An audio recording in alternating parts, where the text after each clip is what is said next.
Hey there, folks! In this video, I'm gonna walk you through the structure of the semi-electric pallet truck in great detail. This time, we're also shooting on-site in the factory.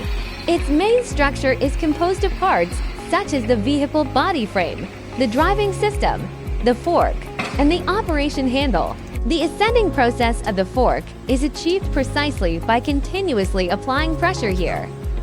Here we are showing the operation handling part. Now, let's watch our master demonstrate the functions of moving forward and backward.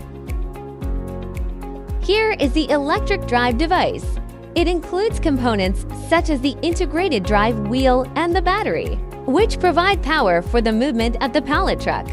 Here is the battery power signal light in the handling area. This battery power signal lights for colors represent different battery states.